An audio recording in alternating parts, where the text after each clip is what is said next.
O Sem Fronteiras TV está em Guadalupe, na celebração dos 95 anos de formação política dessa cidade.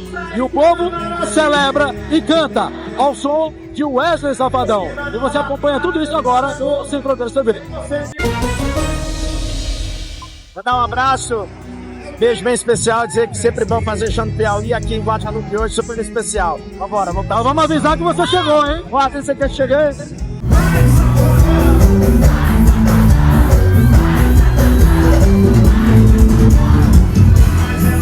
Maravilhoso, uma banda perfeita. A região aqui, todo mundo queria um show desse, todo português. Maravilhoso, perfeito. Olha, está maravilhosa a festa, muito bem organizada.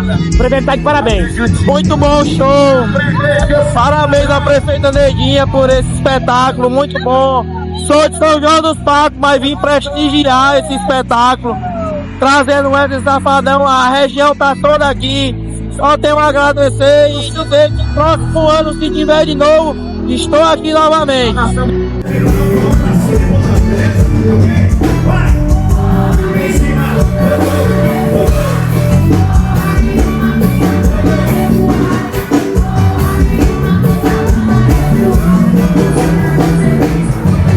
É minha amada Guadalupe, poder aqui participar dos 95 anos de emancipação da cidade.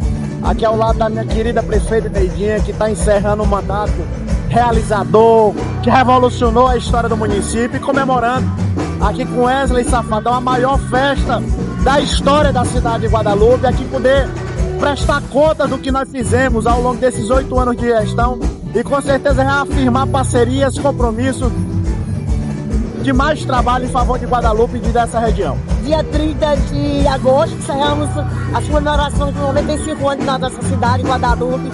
Encerramos com esse grande show do Wesley Safadão.